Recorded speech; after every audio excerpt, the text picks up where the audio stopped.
tellement que nous croyons que c'est Dieu qui fait que sa parole devient puissante. Et nous allons prier pour que sa grâce nous accompagne dans ce que nous voulons partager. Et que cela puisse bénir le cœur de quelqu'un qui pourra écouter ce qu'on est en train de partager. Père, nous voulons, Seigneur, une fois de plus, prier que tu prennes le total contrôle et que tu te manifestes pleinement pour que nous puissions, Seigneur, exposer la vérité de la parole, la vérité de l'évangile. Oui, fais en sorte que cette parole puisse pénétrer les cœurs, qu'elle puisse changer les vies et qu'elle puisse appeler plusieurs à venir à toi. Oui, nous savons au fond de nous-mêmes, il n'y a que toi seul qui peut convaincre, qui peut attirer, qui peut permettre que ta parole devienne comme un marteau qui brise le roc dans le cœur et qui fait en sorte que les hommes parviennent à te connaître. Merci parce que tu le fais au travers de ton Saint-Esprit. Merci parce que tu agis pleinement, parce que cela est ta volonté. Au nom de Jésus. Amen. Voilà, nous avons parlé de l'évangile et nous voulons parler du péché. Parce que si nous parlons d'une bonne nouvelle à quelqu'un sans mentionner qu'il y a un problème, ce n'est pas tout simplement une bonne nouvelle. Lorsque nous parlons de la bonne nouvelle, c'est qu'il y a un problème, il y a une mauvaise nouvelle quelque part, et c'est quand il y a un mauvais état qu'on apporte la bonne nouvelle. Donc lorsque nous parlons de l'évangile, il y a certainement un problème de péché. Nous avons parlé du salut, nous avons parlé de Jésus qui est mort et qui est ressuscité. Quelqu'un pourrait se poser la question, mais pourquoi est-il mort? Et c'est pourquoi nous voulons parler un peu de ce que c'est le péché. S'il faut définir selon Dieu le péché, le mot péché, bon, en termes simples, signifie manquer le but, c'est-à-dire rater le but. Et donc, il y a un but, il y a un objectif pour lequel l'homme a été créé. Quand l'homme passe à côté de cet objectif, quand il passe à côté de la volonté de Dieu, ça s'appelle péché. Et du coup, ça a des conséquences aussi. Et donc, nous parlons du péché. Mais d'où vient le péché? Pour ceux qui ont peut-être écouté déjà, pour ceux qui ont même appris, d'autres ont reçu l'enseignement, certains savent. Mais je dirais, peu de gens ne savent pas. La plupart savent d'où vient le péché. Nous qui croyons en la création, nous croyons qu'il y a Dieu, le seul Dieu existe. Sauf peut-être ceux qui font exprès. Ils disent que Dieu n'existe pas, mais ils font exprès simplement. Il n'y a personne qui dira que Dieu n'existe pas. Ils parlent, bien sûr, je suis en train de dire, ça ne veut pas dire qu'il n'y a pas des athées, ils sont nombreux même. Mais ils font exprès. En tout cas, selon ma conviction. Ils font exprès, parce que quand ils viennent au bout d'eux-mêmes, lorsqu'ils sont coincés, certains finissent par reconnaître que Dieu existe. Et donc, nous voulons dire que le péché est venu par Adam et Ève, qui sont les premiers que Dieu a créés, et qui ont péché, et qui ont manqué le but. Mais pourquoi est-ce que c'est difficile de manger un fruit d'arbre? Peut-être quelqu'un me dirait ça. Mais le problème, ce n'était même pas le fruit là. Le problème du péché, ce n'est pas le fruit. Le fruit, c'est l'acte visible, ou bien c'est la désobéissance visible que nous pouvons voir. Mais le problème a commencé lorsque Ève écoutait Satan. Et la Bible dit que Satan est venu, il a remis en cause la parole de Dieu. Satan a tenu Dieu pour menteur. Le problème est là-bas. Il dit que Dieu a-t-il réellement dit que si vous mangez le fruit de cet arbre, vous mourrez? Après, il dit que non, vous ne mourrez pas. Et c'est exactement ce que Satan fait. Il est venu remettre en cause la parole de Dieu. Il est venu se faire paraître à Ève comme il était le bon et Dieu était le méchant. Et ici, c'est question de parole. À qui est-ce que l'homme devait faire confiance? Le problème a commencé là-bas. Dieu avait dit que si vous mangez cet arbre, le fruit de cet arbre, vous mourrez. Mais le diable dit que vous ne mourrez pas. Mais Dieu est en train de vous empêcher de devenir comme lui. Dieu est mauvais, c'est moi qui suis bon. C'est ce que Satan a envoyé à Ève comme message. Et du coup, le problème entre Dieu et l'homme, c'est la foi. L'homme, au départ, avait la confiance totale en Dieu parce qu'il ne connaissait pas le péché. Mais le diable est venu passer Dieu devant l'homme comme Dieu était le menteur et qu'il était le vrai. Et Ève a choisi un serpent qui parlait au lieu de choisir la voix de Dieu. Le Créateur, c'est lui qui l'a mené. Elle a choisi d'écouter le diable. Et c'était là le choix que Ève a fait. Puis, vu qu'il n'y avait pas le mal, c'est-à-dire que la nature du péché n'était pas en elle, elle était libre. Et ce n'est pas comme en notre temps où l'enfant naît et puis dans son âme, il y a la nature du péché qui le pousse à mal agir. Mais Ève n'était pas dans cette condition parce qu'elle était encore dans la perfection. Mais elle a choisi. Elle a choisi d'écouter l'ennemi de Dieu. Alors que Dieu avait dit que le jour où vous allez manger, vous allez mourir. Mais le diable dit que non, vous ne mourrez pas. Vous allez devenir Dieu. Regardez un peu. Donc le combat était entre devenir Dieu. Le diable a voulu être Dieu. Dieu l'a chassé du ciel. Et il est venu. Et il était jaloux. Il voulait aussi faire passer l'homme dans la même condition que lui. Et il ment à l'homme. Et l'homme a choisi d'écouter le mensonge au lieu d'écouter la vérité. L'homme a choisi de suivre l'ennemi au lieu de rester avec Dieu. Et comme l'homme était libre, il choisit. Il a choisi. Bon. Après ça, nous parlerons de la sainteté et de la justice de Dieu. Mais pour le moment, retenons que le problème, c'était le choix qu'Ève a fait. Et Adam, le premier, quand sa femme est venue lui parler, il a oublié la parole de Dieu, il a écouté sa femme. Et ils sont tombés dans ce péché. Regardez, c'est que après la conviction, après qu'elle soit convaincue par le diable, elle utilise des mots. Elle dit, mais la parole de Dieu, c'est-à-dire que ce fruit-là est précieux, il est agréable à la vue, précieux pour ouvrir l'intelligence. Il est bon à manger. Voilà un peu Ève qui commence à dire, il est bon à manger, il est précieux pour ouvrir l'intelligence, il est agréable à la vue. Donc finalement, elle tient Dieu comme Dieu était quelqu'un de mauvais. Et elle a écouté celle du diable. Mais la finalité, c'est qu'une fois mangé, un désastre devait se produire. La Bible nous dit au départ, Adam et Ève étaient nus. Ils ne s'en rendaient pas compte. Mais dès lors qu'ils ont mangé, ils ont eu honte. D'où est venue la honte? Le diable lui a dit que tu verras, tu seras comme Dieu. Mais quand elle a mangé, il a promis que ses yeux vont ouvrir.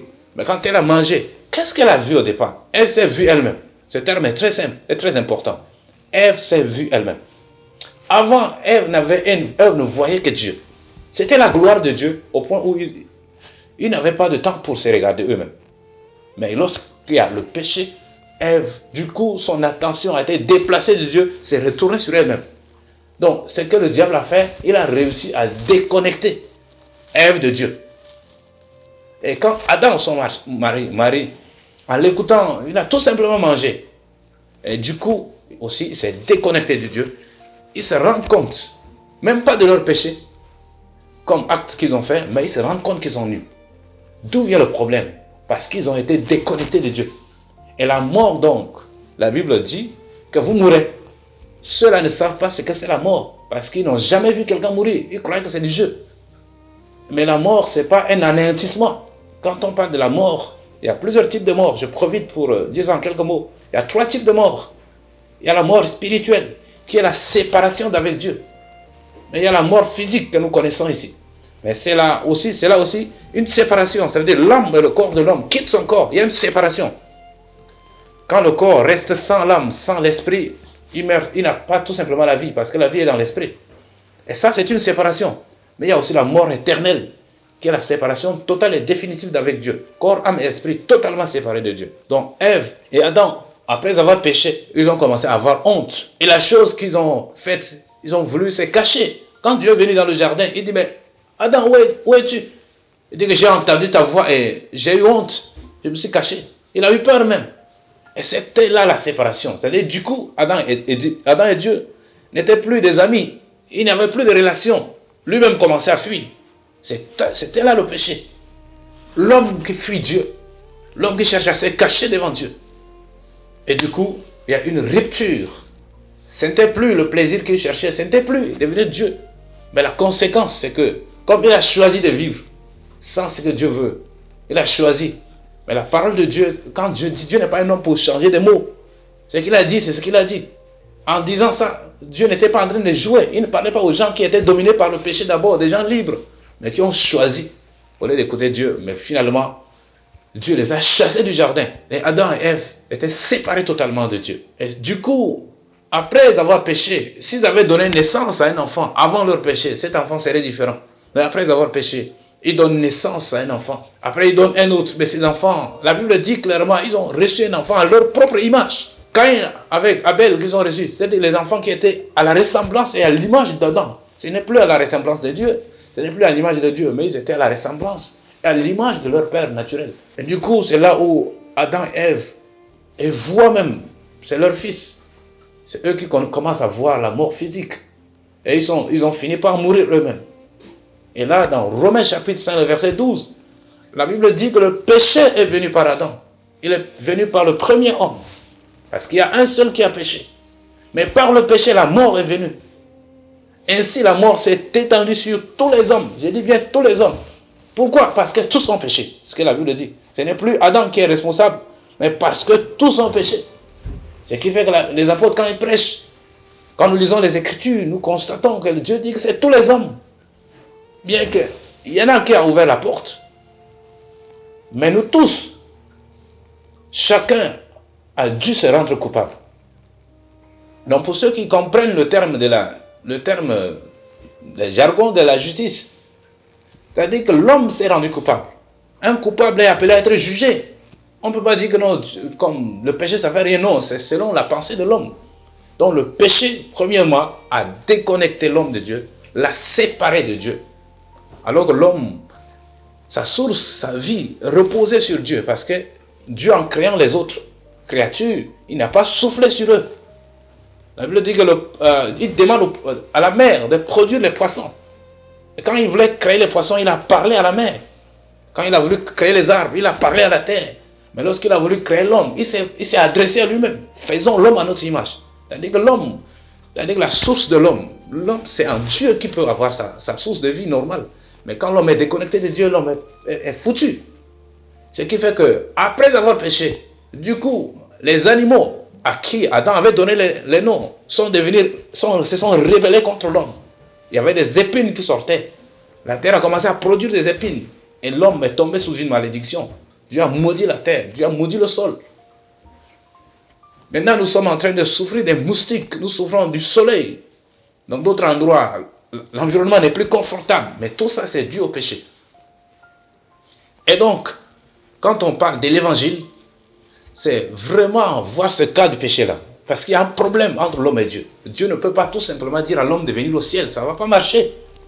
Et donc, je préfère dire à tous ceux qui croient, peut-être en faisant des bonnes œuvres, et en ignorant que le péché doit être traité, cet acte doit être jugé, cet acte doit être condamné. Ils croient que Dieu va les accepter comme ça. C'est prendre Dieu pour un injuste. Quand nous parlons de Jésus qui est mort pour le péché de l'homme, ce n'est pas un jeu. Ce n'est pas juste une alternative. C'est une voie unique. Le problème, c'est le péché. Donc, ce n'est pas une quantité de péché. Certains croient qu'ils ont fait des petites choses et d'autres en ont fait des grandes. Et donc, du coup, ils croient que pour eux, c'est passible. Non, il est question d'être coupable ou non. C'est-à-dire, si tu es coupable, tu es coupable. Si tu es non coupable, tu es non coupable. Donc, devant Dieu, c'est juste un seul fait. C'est-à-dire, les enfants, à la naissance, ils naissent, ils sont innocents. Mais lorsque ils deviennent conscients, quand ils posent les actes en étant conscients, Dieu les tient responsables. C'est-à-dire que chaque homme qui a péché est tenu responsable pour son péché. Même ne serait-ce que voler une petite chose, ne serait-ce qu'un petit mensonge. Ce n'est pas tuer forcément quelqu'un. Ça veut dire que devant Dieu, que tu tues quelqu'un ou pas, si tu es coupable, tu es coupable. C'est-à-dire que la loi doit te frapper. C'est ça le problème justement que Jésus est venu régler. Jésus n'est pas mort par une option, non. Sinon, qui va choisir mourir, souffrir ainsi? Est-ce qu'il y avait d'autres alternatives? Je voudrais dire non, il n'y a pas. Il n'y a pas d'autre moyen pour sauver l'homme. Il suffit nécessairement que le péché de l'homme soit expié. Nous parlerons de ça après, l'expiation. Mais ce que nous voulons dire, c'est que le péché, c'est ça la cause principale qui a amené Jésus du ciel jusqu'à sur la terre. Il est venu pour ça. Il est venu pour régler ça. Par un seul homme, le péché est venu dans le monde. Parce qu'un seul a péché. Mais aussi par un autre, un seul, que la justice est venue. Par un seul. Et c'est pour ça que nous prêchons cela. Donc quelqu'un croit que non, je peux pratiquer des bonnes œuvres. Tu n'as qu'à pratiquer ce que tu veux, mais c'est qu'un sur ton péché là. Tant que ce n'est pas réglé, tu ne vas pas accéder à la grâce de Dieu. C'est pourquoi la Bible dit que tous sont péchés et sont privés de la gloire de Dieu. Ils sont privés. On ne peut pas entrer dans la présence de Dieu comme ça avec le péché. Ce n'est pas possible. Il faut que Dieu lui-même expie, enlève le mal du péché. Et Dieu lui-même juge le péché, afin qu'il ne soit pas tenu pour un injuste lui-même. Et donc, ce que nous voulons, annoncer par la suite, c'est que Dieu, en voulant se garder pur, en voulant rester dans sa sainteté, en voulant rester dans la justice, il s'est gardé lui-même juste. Il a suscité quelqu'un pour rendre aux yeux les hommes juste pour que les hommes puissent accéder à sa présence. Raison pour laquelle Jésus est venu. Et nous, quand nous parlerons de l'expiation, nous allons voir un peu comment est-ce que les Juifs, après un péché, ne se contentaient pas de dire pardon et puis ça s'arrête là. Non, après avoir confessé le péché, ils partaient offrir un sacrifice. Un sacrifice s'appelait sacrifice d'expiation. Un autre sacrifice. Sacrifice de propitiation. C'est-à-dire que la colère de Dieu devrait être calmée. Le mal devait être puni pour que l'homme soit regardé comme libre. Donc voilà un peu ce que nous voulons dire en quelques mots concernant le péché. Bien sûr qu'en avançant, nous allons détailler davantage. Mais ce qu'il faut retenir, c'est que Jésus est mort parce que l'homme est coupable.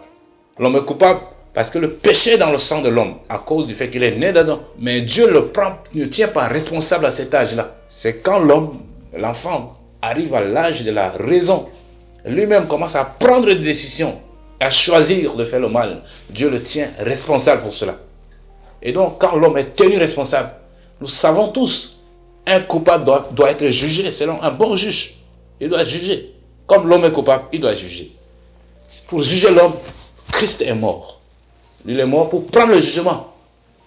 Il est mort pour prendre la condamnation. Il est mort pour prendre la punition qui devait tomber sur l'homme. C'est pourquoi la Bible dit, le châtiment que nous donne la paix est tombé sur lui. Que le Seigneur nous accorde la grâce de chercher à comprendre davantage, à comprendre ce que nous sommes, ce que nous avons fait. Certains croient que, ils peuvent tromper les hommes. Ils essayent de travailler dans le secret, mais Dieu, il connaît tout. On ne peut pas le tromper. Certains croient qu'ils peuvent être dans une religion, commencer à pratiquer les bonnes œuvres. Pratique ce que tu veux, mais ça ne va pas marcher. Pratique ce que tu veux, mais ça ne va pas marcher. Parce que les bonnes œuvres ne lavent pas le péché. Le problème, c'est d'être coupable. Est-ce que tu as péché une fois? Sans Christ, ce péché-là est là. Il y a un document. Les livres seront ouverts le jour du jugement.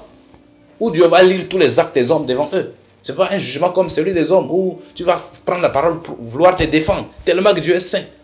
Au jugement, personne ne va lever la tête. Personne ne va se justifier. Mais chacun sera face à son cœur. C'est pourquoi Dieu nous aimant. Il a suscité Jésus, il a envoyé Jésus-Christ. Et qui est mort pour ce mal qu'Adam a fait. Et que les hommes aussi, depuis en son temps jusqu'à notre temps, tous se sont retrouvés dans cet acte du péché. Parce que qu'on n'enseigne pas à un enfant de mentir. Qu'on n'enseigne pas à un bébé de mordre sa mère sur ses seins. Qu'on n'enseigne pas à un enfant de se mettre en colère. Qu'on n'enseigne pas à un enfant de pécher.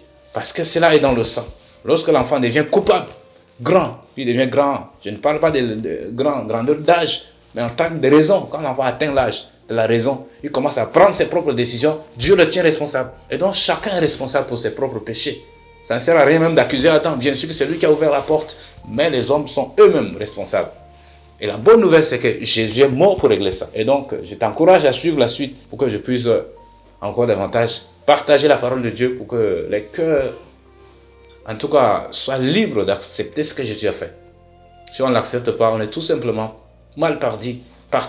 Devant Dieu, il n'y a pas de religion. On essaie de faire du bruit pour rien. Devant Dieu, il n'y a pas cela. Dieu est juste. Il n'est pas dominé par nous. On essaie de dire, mais pourquoi Dieu est bon? Pourquoi il a mis l'arbre dans le jardin? Non, c'est parce que nous ne voulons pas admettre nos torts. Et nous voulons mettre toujours le tort sur Dieu, comme Adam. Après qu'il ait mangé, quand Dieu lui pose des questions, il dit, mais la femme que tu as mise à côté de moi, il commence à accuser Dieu. C'est exactement la même pensée. Cette pensée qui amène l'homme à accuser Dieu, elle vient du diable. C'est pourquoi il est appelé accusateur. Même malgré Jésus est venu, même on dit, pourquoi Dieu a mis le jardin? Mais Dieu est souverain, il fait ce qu'il veut. Et donc, que le Seigneur soit glorifié. Et nous voulons t'inviter à t'abonner, à activer la cloche de notification et à commenter, mais aussi à partager autour de toi et encourager, en tout cas, ton environnement à suivre cela. Ce que je vais dire après encore, c'est très important. Que le Seigneur te bénisse et que sa grâce repose sur ta maison. Au nom de Jésus-Christ. Amen.